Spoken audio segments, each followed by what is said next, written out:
our goal is about changing others, we're setting ourselves up for great frustration. Great frustration. Because we don't actually have any control over others. And as anyone who's ever tried to make anyone else change knows, it's an exercise in frustration.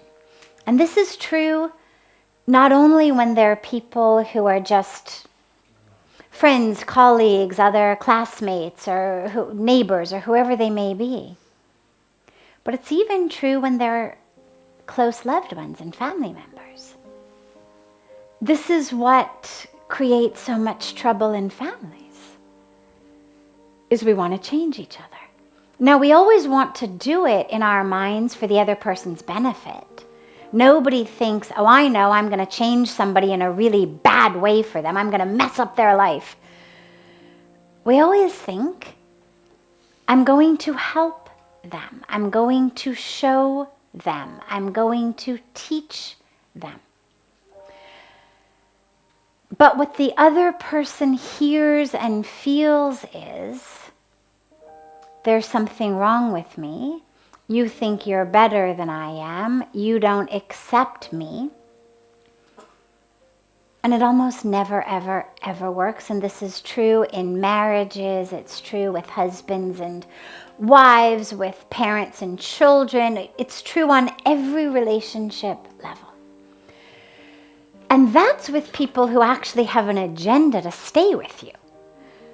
That's with people who really have committed their lives to be with you, who presumably would like to change for you if they could, because they love you and they want to be with you.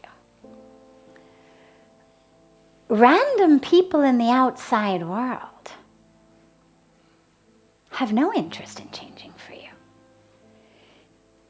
As a general rule of thumb, most people think that how they are is not only perfect, but is better than everybody else around them. This is why if you say to most people, what is the one thing keeping you not in peace in your life?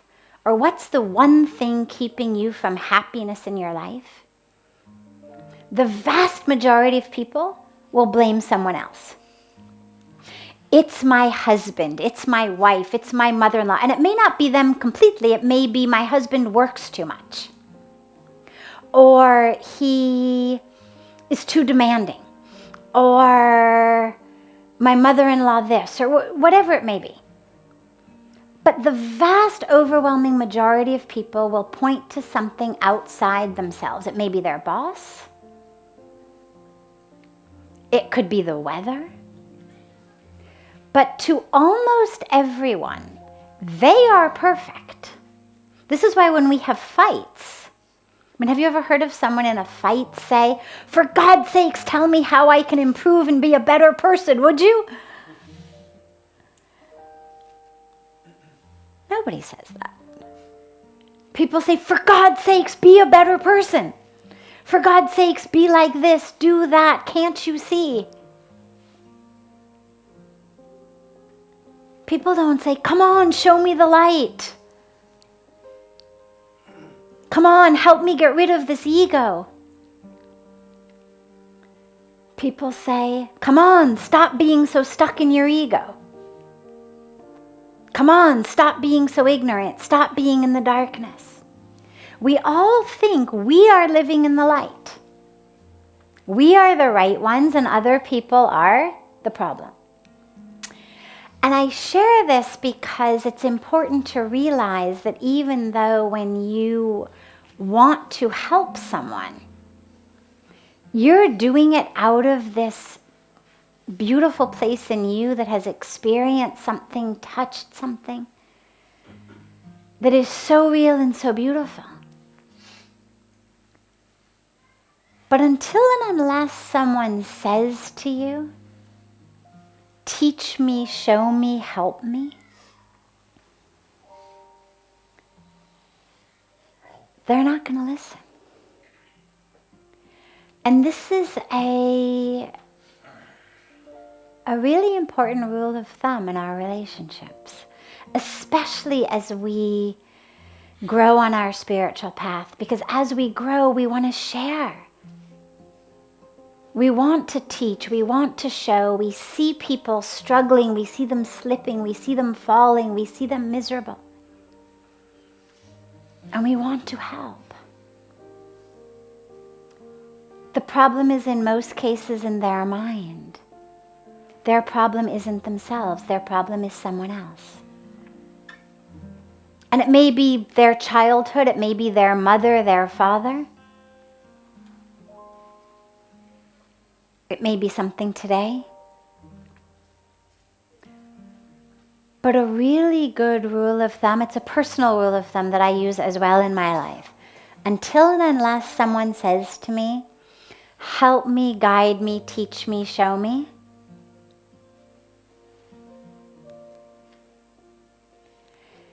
there's nothing to be gained from it. Because all it does is make people feel like you think you're better, you think there's something wrong with them, you are disapproving.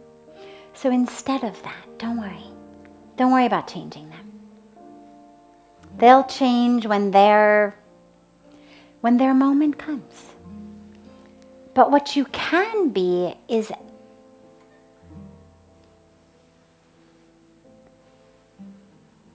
a transmitter of peace, of grounding, showing them an alternative. It's like sitting at a table with a bunch of people who are drinking alcohol and you're drinking apple juice. You don't have to say to them, you know, that isn't very good for you and I don't think you should do that. And simply making your own choice in and of itself creates a space into which others can look at their choices if they want to. And if they don't want to, that's also okay. Their own karmic path will unfold exactly as it's supposed to. And our only duty is to create that space for them, to have that experience, to have that awareness. Be a magnet. Be a magnet. And you certainly have the right to say, I would rather not be part of this conversation.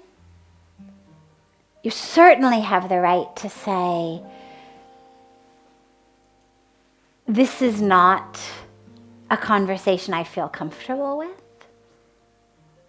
I'm really working to keep my mind, my heart pure.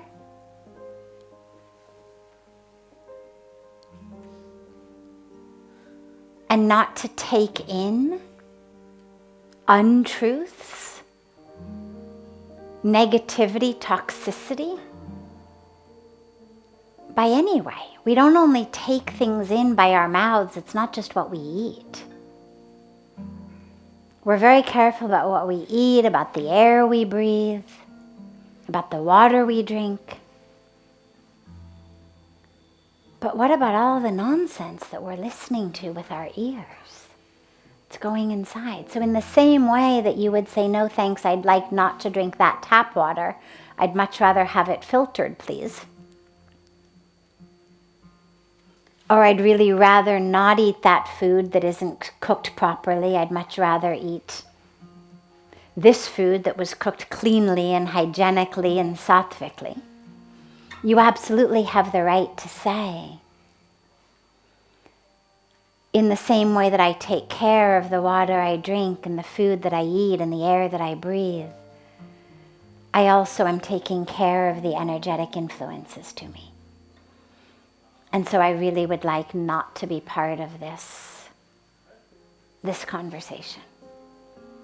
And that in and of itself just creates a space for people to decide, Are they attached enough to the gossip that they're going to say, okay, fine, we'll go somewhere else and have the conversation? Or are they open to that space you've created? And that's all we can do. You move through the world as the best first producer and then transmitter of love and peace that you can be. And who that impacts and how it impacts them is out of our hands. It's in the hands of the divine. It's like the rain falls. Which trees are nourished in a way that they grow and blossom? Which aren't nourished? It's how nature works. Some trees are going to thrive in it, some won't thrive. There will be people who will come up to you afterwards and say, God, that was so beautiful what you said. I really appreciated it. It touched me. Thank you so much. It gave me the courage. And there will be people who will say, oh, God, look at how high and mighty she thinks she is.